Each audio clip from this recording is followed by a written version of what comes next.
晶晶，我们是你的亲生父母啊，我们来带你回家。刚刚拿到免费去加拿大读博士名额的萧晶晶一脸茫然。这天他家突然来了一对中年夫妇，说是他亲生父母，这样他惊住了。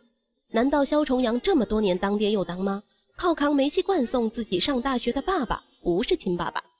这到底是怎么回事？事情还要从24年前说起。1987年12月冬天，湖北孝感的一个小镇下起了小雪，外面刮着凛冽的寒风。那天萧重阳带着生病的妻子齐春兰去医院检查身体，在回来的路上突然听到医院的角落传来啼哭声。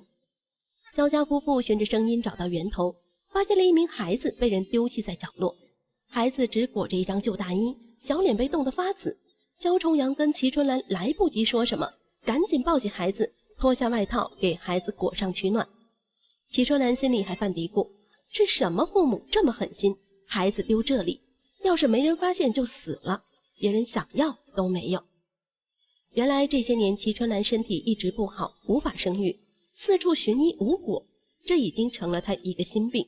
这时候一个孩子突然出现在她眼前，或许是上天的安排。这时她就冒出一个想法，那就是要收养这个孩子。不过夫妻俩还是决定先打探一下这孩子亲生父母的消息，怕孩子的父母后悔了回来找。第二天他们把孩子送到医院，看有没有人来认领，但是等了一个下午却迟迟不见孩子的亲生父母。夫妻俩断定这是被别人遗弃的孩子，所以他们决定收养这个孩子。他们很快就办理了入户手续，是个女孩，给她取名为萧晶晶，希望她纯洁又善良。虽然家里多出个孩子满足了夫妻俩的愿望，可是养个孩子哪有这般容易。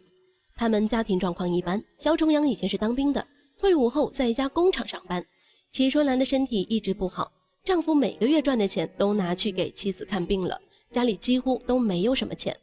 为了给孩子买奶粉喝，他们生活变得更加拮据，平日里都吃些白萝卜，过年也不舍得给自己添件新衣服，只是为了给孩子留下奶粉钱。那时的工资不高，一个月也就20-30块钱，光奶粉就要了7-8块。有时候没办法，只能给孩子弄些玉米糊吃，可是这都还算好的。萧晶晶因为是早产儿，经常生病，去一趟医院都要不少开支，因此萧重阳为了增加收入，常常下班后还替别人顶班。虽然很累，但是晶晶让他看到了希望，累并快乐着。可这样的日子并没有持续多久，马上就进入了90年代。国家改革，企业重组，大量工厂人员下岗，萧重阳也不例外，成功的在下岗名单里。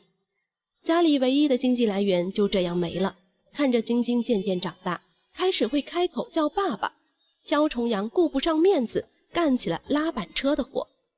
拉板车是个体力活，需要自己把货搬上搬下，拉的次数越多，拿到的钱也就越多。虽然累得像条狗，但萧重阳觉得值。有时候午饭时间都不舍得休息，常常吃1-2个馒头又开始干活，就是为了能比别人多拿点钱。虽然不容易，但萧家夫妇从不亏待晶晶，拿她当自己亲生女儿来养。夫妻俩还常说，别人家有的，咱家晶晶也一定要有。就这样，晶晶在养父母的疼爱下渐渐长大。好在长大后的晶晶聪明又懂事，放学之后知道父母赚钱不容易，还会帮妈妈洗碗扫地，干点家务活，学习成绩也没落下。可是不幸的是，老天并不打算放过他们一家。2001年5月，齐春兰确诊癌症去世了。住院期间，萧晶晶很懂事，每次放学都会去陪妈妈。齐春兰知道自己的日子不多，有好几次都想告诉晶晶她的身世真相，但是又怕孩子知道后承受不住，对她的心理造成影响。直到生命最后一刻，她还是带着秘密离开了。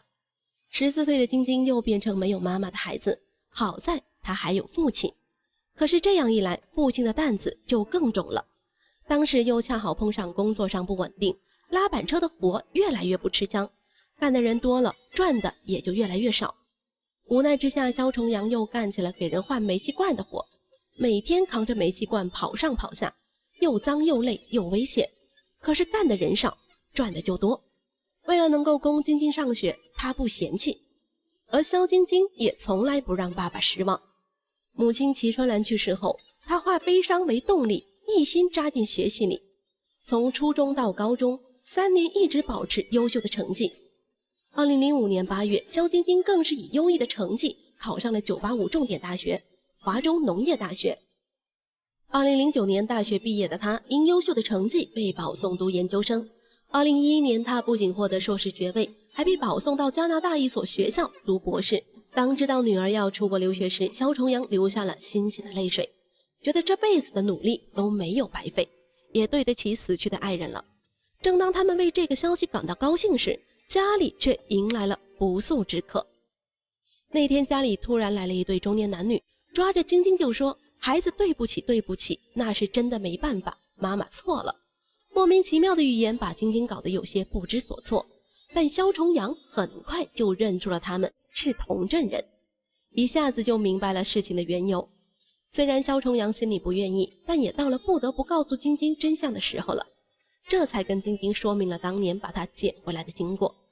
这对陌生人就是肖晶晶的亲生父母，但是为什么到现在才来相认呢？既然是同个镇上的，难道他们这些年一直都知道晶晶是被谁收养的？其中又有什么样的苦衷？他的亲生父母一直跟他解释，当年是真的没办法，他们遇到了困难，迫不得已。这些年来他们一直很愧疚，随后又拿出了50万给肖重阳，想买断他与晶晶之间的感情。此时的肖重阳也不知道怎么办了，直接把选择权交给了晶晶。没想到晶晶远比父亲还要镇定，没交谈几句便知道自己的亲生父母其实住得并不远，这么多年来也知道自己被养在哪里，只是迫于自身条件没有前来相认。于是晶晶拒绝再听那些被生活所迫的言语，拒绝与他们相认，并叫他们把钱拿走。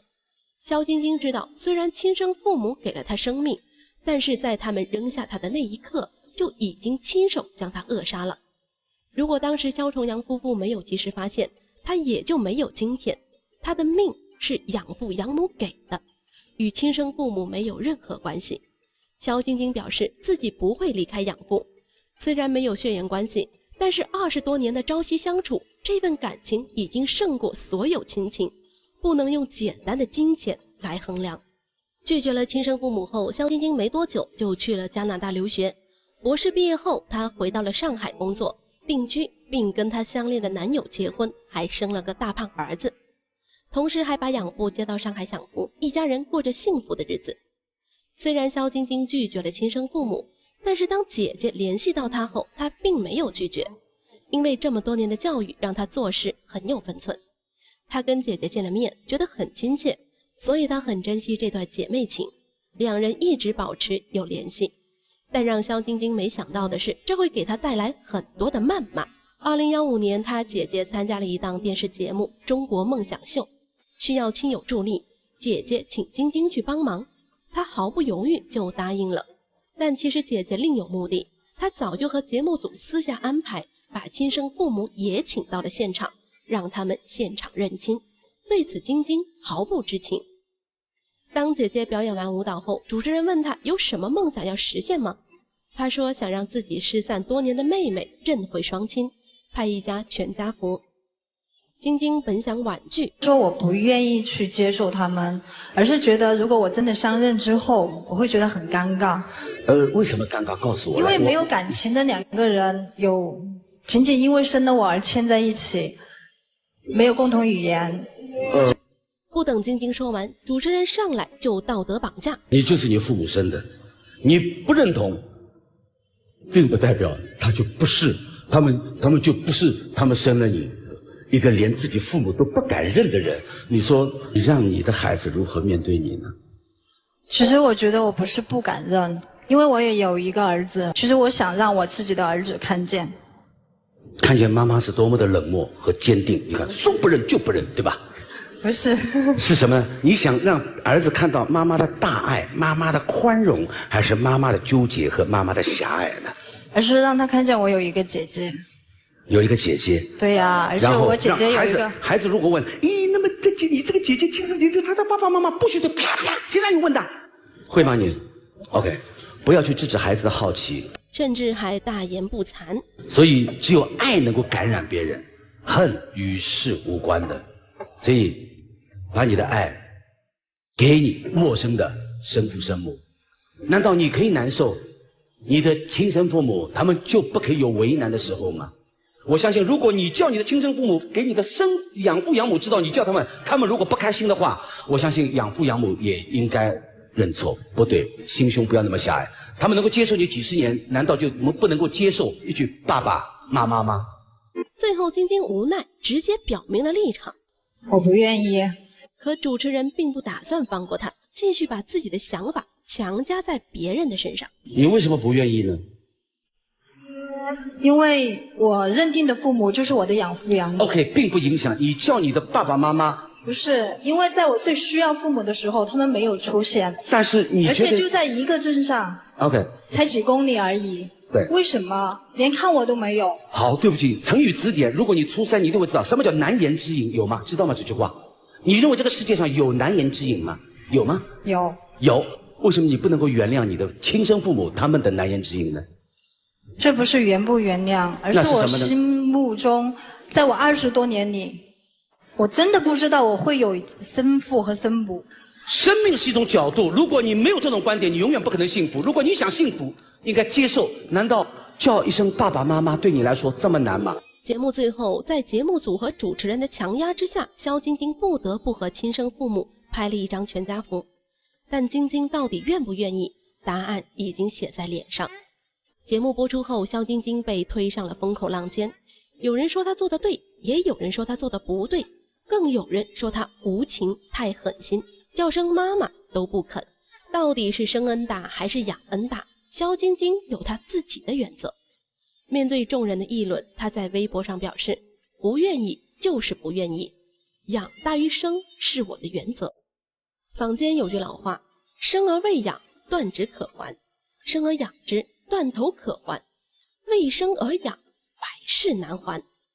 其实这段话早就给出了答案，生恩不如养恩大。不管是什么原因，故意丢弃自己的孩子就是一件无法原谅的事情。对于什么都不知道的孩子来说，他们完全没有印象，也没有任何关于此的记忆，只有养父母的关爱和呵护。